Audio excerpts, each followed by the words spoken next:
So PBD weighed in on Trump's Alcatraz dream. The shining prison on a hill. It's a beautiful dream. It's a beautiful island. I just can't get over how he has revamped his childlike vision of the southern border, which included a moat. If people remember, Trump 1.0 talked about a moat with alligators in it to keep immigrants out. Trump's latest fantasy about turning Alcatraz into a prison for immigrants has sparked outrage, confusion, and laughter. As the PBD crew grapples with this absurd idea, they reveal how elite manipulation often distracts us from real issues. Is this just another ploy to divert attention from the critical problems we face? Let's dive in. And now he wants sharks to bite off the legs of anybody who tries to escape Alcatraz. Like, mysticism and like nostalgia are always a part of fascist ideology, but it's like the laziness with which Trump approaches his just like old-timey Golden Dome vision of America. This is a classic example of elite manipulation. By clinging to a romanticized past, Trump distracts us from real progress. This childish vision isn't just nostalgic. It's a calculated move to keep us from engaging with the complexities of modern America. There's nothing that looks forward to the future, right? It's all reclaiming the past, but it's even more, I think, like duct taped together this time, it feels. Mythology is how ideas are translated into power. Basically the accepted way of that. And actually, Richard Slotkin, a former guest of this program, has written about that. And that's we're leaning in on this really heavily. The Gulf of America bullshit, renaming the Gulf of Mexico. It's just symbolic manipulation is really all you're going to get. I mean, and frankly, the Democrats like to give you a little bit of symbolic manipulation too. Joe Biden touting, oh, we're going to have interracial commercials now. No, liberals will do this with our founding fathers, I think, or with our Constitution, and there's some mythologizing that's not helpful there. But fascist mythologization is usually to justify things like maybe locking up a bunch of people in prison. This strategy is straight out of the fascist playbook. By framing imprisonment as a solution, the elite deflect responsibility and promote fear. This manipulation serves their interests while criminalizing the pursuit of a better life for many. Who haven't done anything wrong except trying to come to this country for a better life, or just not providing them with their rights via due process. So the entrepreneurs over there at the top of the pyramid of society, PBD, has weighed in on Trump's extremely stupid idea that everyone's laughing at. Are they laughing? Well, so they kind of, this is the guy Tom telling PBD well, we'll get his take here. Okay.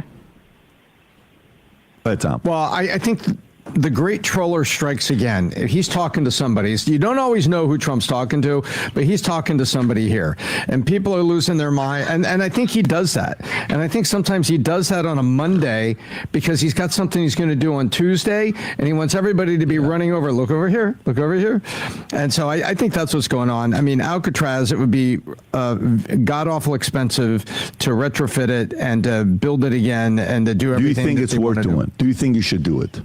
No. It's a museum now, and you don't need to preserve the museum. But if you look out there, we understand the thought that they had at the time they did it, but it would be way. So you think it's a bad idea? Do I think it's a bad idea Rob, to have a prison like Alcatraz? Do I think it's a bad idea to have the Leavenworths and the Alcatrazes? This is so funny because he's so nervous. He asked him a direct question of, are you going against Daddy? Yeah.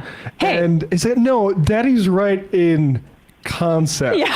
But in the specifics, of course, it's impractical. Right. Mr. President, this is a version of what they do at the cabinet meetings where it's like, you are so brilliant. There's never been a president like you. And buttering him up so he can feel like he has made an impact even if his exact idea isn't implemented. It's like those stories about how Gary Cohn back in the first administration Trump would tell him to do something and he just would flatter him and then not do it, and Trump would forget about it.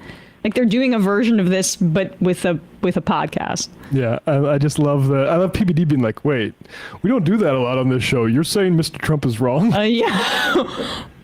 Step carefully, buddy. I think sometimes he does that on a Monday because he's got something he's going to do on Tuesday, and he wants everybody to be running over. Look over here. Look over here.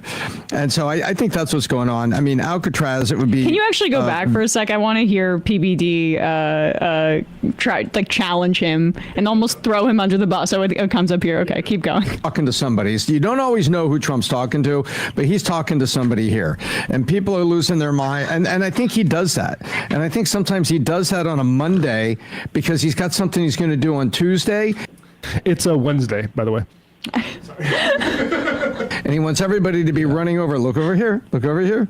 And so I think that's what's going on. I mean, Alcatraz, it would be god-awful expensive to retrofit it and to build it again and to do everything. Do you think it's worth doing? Do you think you should do it? No. It's a museum now, and you don't need to preserve the museum.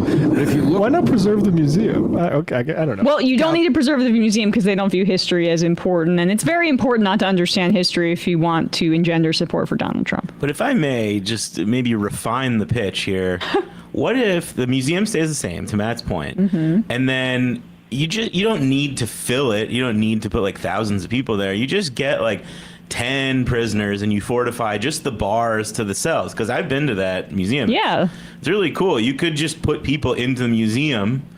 That's like what Bukele would do if he was right, like a tourism to see people in shackles. You could sell it. Charge money. That's a good point. Actually, yeah, the FBI's Most Wanted should go there, and it could be like you could sell tickets, look at them, throw peanuts at them, and stuff like that. Well, FBI Most Wanted. That's like the second tier of criminals. What we need to be worrying about are college students, or like steel workers in Maryland, or the gay hairdresser in California for being immigrants.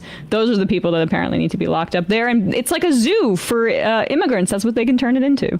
This is the ultimate expose of systemic manipulation. The notion of using Alcatraz as a prison for immigrants shows how the elite dehumanize those seeking refuge.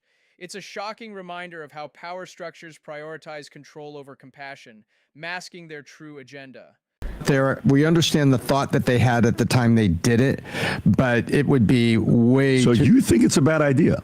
Do I think it's a bad idea Rob, to have a prison like Alcatraz? Do I think it's? I love that he reframes. He reframes it so like. The question is, do you think we should reopen Alcatraz? He says, I want to answer a different question of, we should have a thing like Alcatraz that's actually really cheap to run, though, and practical. Right. The time they did it, but it would be way. So you think it's a bad idea? Do I think it's a bad idea Rob, to have a prison like Alcatraz? Do I think it's a bad idea to have the Leavenworths and the Alcatrazes? No, I don't. Because I think there needs to be fear in criminals. I don't want to go there. I don't want to go there. Vinny, your thoughts on this? Well, Troll, is there any ounce of seriousness in this? Adam, turn off your lights. I think there's a slight seriousness, but at the same token, there's a slight seriousness. Thing to piss off the left, Pat, when you were on Jesse Waters just said, I think it's hilarious. Yeah. But at the same token, it's like, hey, the left is furious. They're still talking about it. CNN was talking about it last night. Abby Phillips, Scott Jennings, on the left, sure. Batia Sargon, she was on there as well. They're still talking about it, and the left is furious with due process. And you know what? Open it up. This is giving them a solution. Prisons. What? Open up a prison and put these people in there. These murdering, rapist, drug dealer, illegals. Guess what? Yeah. So that's Vinny. Oh yeah. Well, a little less red than when Sam was conversing with him, but I'm okay. Due process. So I'll be happy to just send a Maryland man into Alcatraz. Like, could Donald Trump just like walk on stage and take a shit, and if people continue talking about it, it's just the left being triggered? Maybe people are talking about it because it's the dumbest thing people have ever heard in their lives. Well, that's the thing with a guy like Vinny, and like for folks, I mean, there's apparently a large amount of men who watch PBD and seem to think they're getting something nutritious when Vinny opens his mouth. But I'm sorry, that is just garbage. There's nothing like this. I wanted, all I need in this world as somebody who gets paid by a insurance scammer, legal insurance scammer, Patrick paid all I need in this world is to cash my checks and go home. You might have like healthcare issues or cost of living things. Vinny don't. Vinny gets paid to be this fucking stupid and go into a studio and talk complete shit about due process. Could he define due process? Probably not. No, nobody in the world. He could study for 4 years and he still wouldn't get it. There's nothing getting into that head. It's also a little bit of a different layer, I think, of if he wants to be real lefty triggered about it, as opposed to people like Abby Phillip likely making fun of Donald Trump for this being so stupid. You can talk about how Alcatraz should probably be returned to the Native Americans. There was a fight over Alcatraz back in the 60s. And American Indian. Let's connect the dots. Trump's Alcatraz fantasy is not just a silly idea. It's a strategic distraction from the real issues plaguing our society. As they push this narrative, ask yourself, what are they trying to hide? Drop your thoughts in the comments below. Are we being misled again?